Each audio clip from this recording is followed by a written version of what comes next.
what struggles do you think that refugee middle schoolers have that are unique to them in contrast with just a middle schooler in general? Fitting into American culture. Mm-hmm. The academic expectations and just how you're supposed to act in the classroom might be a lot differently from things that just as small as raising your hand or not raising your hand or deference towards adults. Things you may not have been taught. Having to learn the language. Yeah. Yeah, we have one student from Burma. He just started learning English 6 months ago. On his first day of school, he told the class his favorite dessert was fried chicken. So, but that's great that he knew fried chicken. Yeah, I mean it tastes good, but I mean it was kind of, well, I think it was funny, but really funny. Okay, what other struggles do you think refugee kids would face that other kids wouldn't? Differences between their home life and the school life, the cultural boundary there.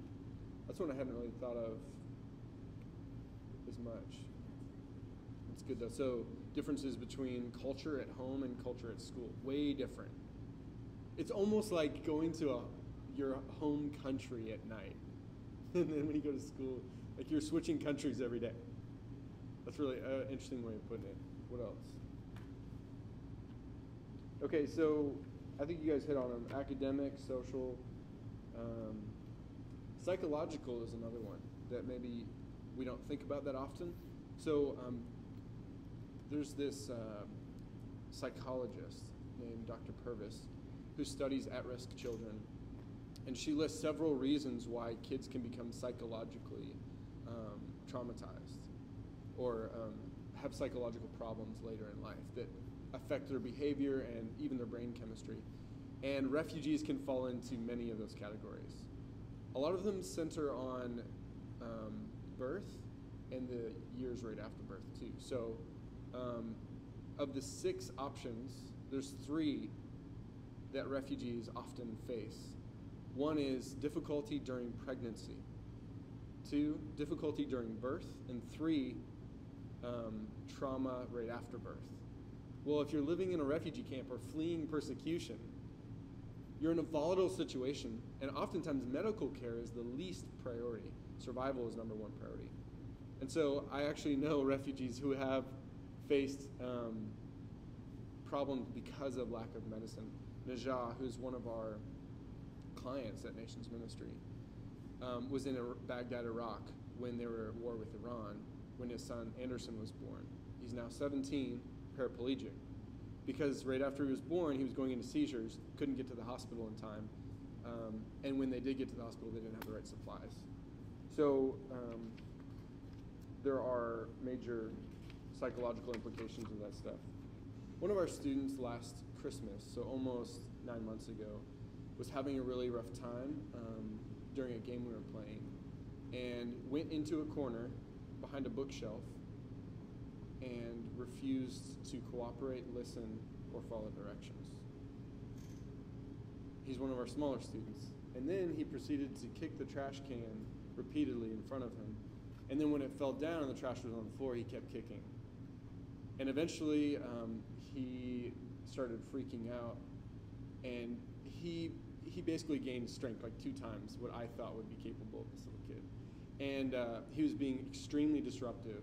And so I had to physically remove him from the room because he was going to hurt somebody or himself.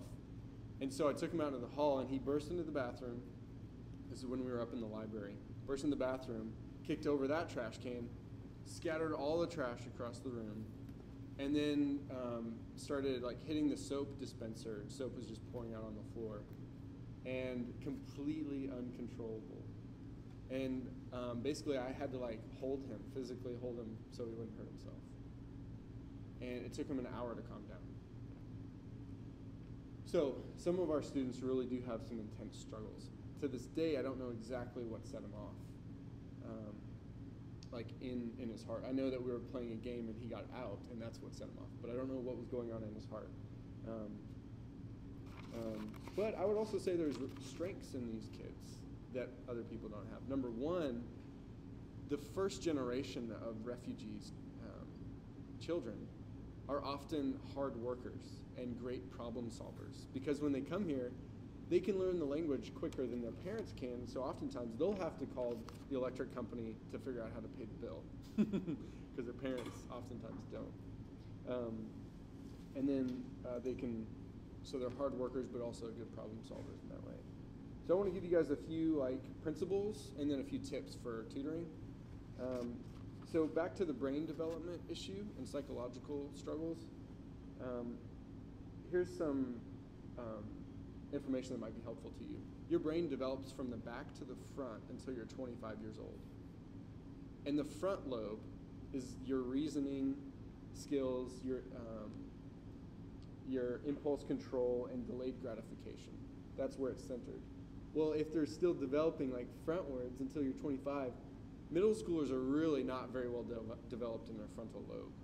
So if they do things impulsively that don't make any sense, that go for immediate gratification, it's not because they're awful people, it's because their brain is still developing. And I think that's really helpful for me to understand and to have grace with these kids when they are very disruptive. And so part of the reason we have water at tutoring and food is because at the end of an 8-hour school day, these children need something. Now, chips aren't necessarily the best thing, but it's something to kind of boost their energy level. And water is important, not just for your body in general, but your brain, because it's made of 80% water, the brain tissue is. And it's the most essential energy component that your body needs. So and it works immediately too. And so it doesn't take a long time to start affecting you. So that's why we have water here. Just to kind of bring it full circle, I wanted to ask you guys, what are some helpful tutoring tips or study tips that you guys have used in the past for yourself? Again, no wrong answers.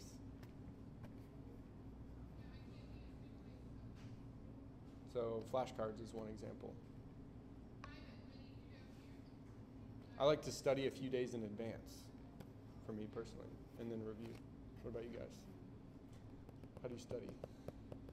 Do you study? Or are you just extraordinarily brilliant? I know it sounds kind of weird, but sometimes it helps to put bits of information in different parts of the room. Mm-hmm. So, for instance, if you're trying to memorize the capital of Michigan, you might put it on that wall. So every time you go to that wall, Yeah. you just circle the room. I know it may be kind of hard to do with multiple people, but Yeah. Well, that's a really great idea. I haven't even thought about doing that in this room. Take that kind of creative liberty. If you need to get some tape and tape stuff on the wall and then rip it down after we're done, that's fine.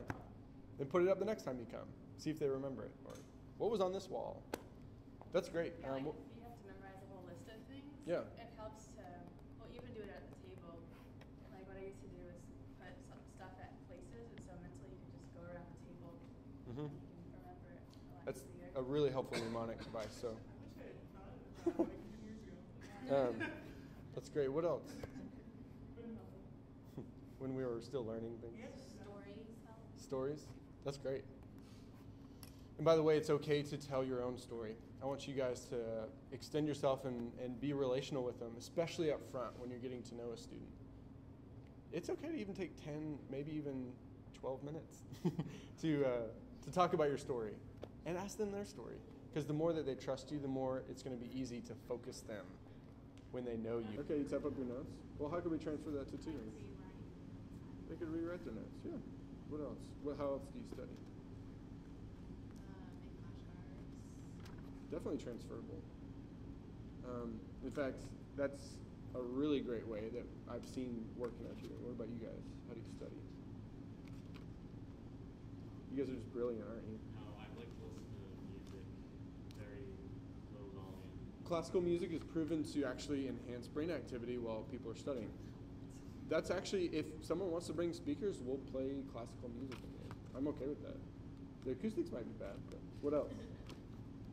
Highlighting important stuff, and not only the actual highlighter, but having note tabs, tabbing things that are important, and any kind of highlighting, whether it's with actual marker or Mhm. with sticky notes, the special sticky notes for it, anything like that. Okay. Just making the important stuff really stand out. Yeah, all great stuff. One of the things that I like to repeat is that repetition is important. And so what that means is if they've got a quiz and they say, I know the answer, this is really common, I know all of them, and it's only 10 questions. Well, drill them and do them in different orders because they predict what order you're going to do them in. So repetition is huge. But also, like, affirming the crap out of these kids is really important. If they do anything well, give them a high five. Tell them they did a great job. Celebrate everything you can. I mean, what an awesome opportunity that we have to do one-on-one tutoring with kids who have fled, whose families have fled persecution. They themselves have faced a lot of trauma. And we can just love on them, words of affirmation, quality time. I mean, you name it, just like love on them. And that's important because the more they trust you, the more they're going to work with you to do their homework. And I think things will be more memorable. Let them ask questions. In fact, ask them to ask questions. Because when someone asks a question and you answer it, they're way more likely to remember the answer, whereas if you just tell them information.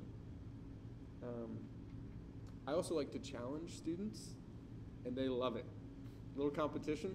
How fast do you think you can finish these 5 problems? I do that almost constantly. And then I'll time them on my phone, or on your watch, Brian, or whatever you have. You could even, honestly, you could just kind of guesstimate. And then they'll be like, how much time do I have left? I mean, it's awesome. And it helps them to do it quickly, but also feel a sense of connection with you. And so there's just one little paradigm I wanted to paint for kids who are going to face different situations in tutoring. There's the fight, flight, or freeze sort of mentality that I think any human being will do under stress. It's true for these kids, especially if they've faced significant trauma in their life. If they sense any stress, they'll go to a younger version of themselves, or they'll do irrational things. So they're going to fight you, like maybe verbally or emotionally, like, I don't want to do it. Well, that's a signal, like, I'm under stress. So it's okay to set the bar a little bit lower. Or they might flight. They might, like, physically get up and leave. It's okay. Follow them. Physically follow them. So if someone's wandering off, walk with them and say, what are you doing over here? Like, what distracted you? That's okay. Because they're distracted for a reason, find out what that is, and use that to bring them back. That's a cool way to redeem the situation. And then just kind of a random thing, a way to get to know the kids too. Ask them if they could be any animal, what would they be and why?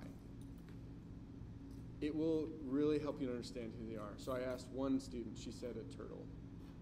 And I said, why? She's basically saying exactly where she's at in life. Because I could crawl in my shell whenever I want to. I asked another kid. He said an eagle, not so he could fly, but because eagles have no predators, he said. He feels like preyed upon. And then another student said he wanted to be a bee, not to sting people, but because bees store honey. Which was kind of brilliant, to be honest. I was like, who thinks of that? So another thing is that food for someone who's faced trauma, and this could be adopted kids as well, is something that they have to have near them to feel not all of them, but oftentimes they have to have it near them to feel comfortable. And so that's why another reason why we give food several times during the tutoring day. So if I could have 3 volunteers, here's what I'm going to ask the volunteers. It's what if scenarios. So it'll be, this happens, what would you do?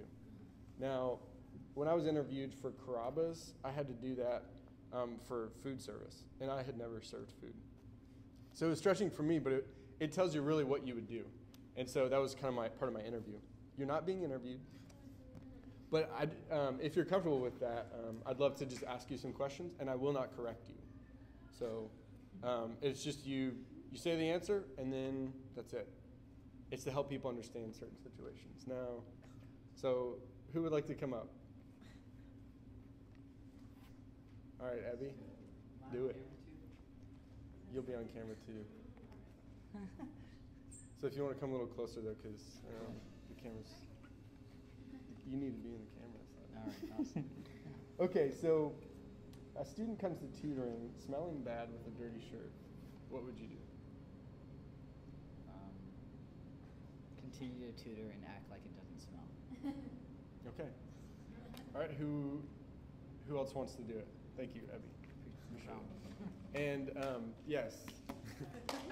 All right, if I could have two more people both come on up.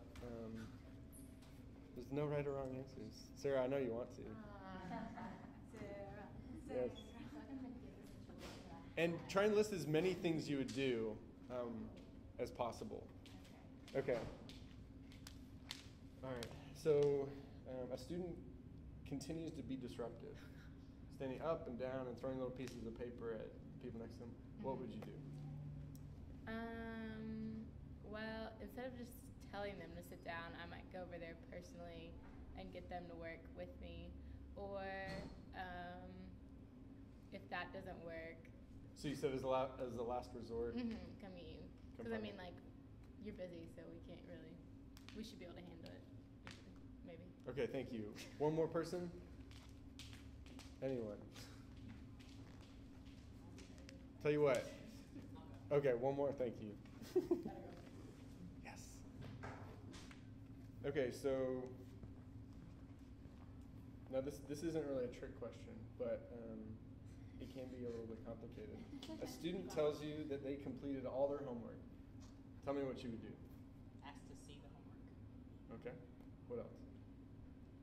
Sit down and review the homework if it actually is completed. Okay. Last week I did practice problems on a separate I table. saw that. That's good. Okay, what else? Because what else will happen? They'll keep saying it's done. Okay. Well, they can never really stop practicing. Boom. Okay. Cool. Thank you. Here's a few more Here's a few more hypothetical situations. A student continues. I kind of said this already, but a student continues to stand up and down. Now, generally that means that they've been sitting all day and they're sick of sitting. It's okay if they can stand and study. Maybe they need to take a little walk down the hall. Now, if you ever leave the room, just let me know. I trust you guys to have discernment about leaving the room. Just don't go outside unless we're all going outside. So yeah, say, hey, we're going to take a little walk. But make sure that they need it because they will like to go on walks often. A student complains of being abused or neglected at home. Tell me. It's happened. And someone told me. Just to conclude, our primary goal as an agency is genuine self-sufficiency. My goal for these kids is that they would become mature men and women. That we would play our role in this season of their life to become mature men and women. And I say that to them. And our primary rule, our first rule, and really the only rule, is love. And that goes for everybody. It's really, really simple. And I always say this, or at least I have started this year. What does love do? It gives. If there's trash on the table that's not yours, what does love do? It gives. So I think it'd be great if we included that in even what the tutors say. Like, is that loving? Or what does love do? What's our primary rule? I want you guys to also use that. Thank you guys for coming. Go ahead and take some time to fill out your volunteer training form, that feedback form. And thank you again.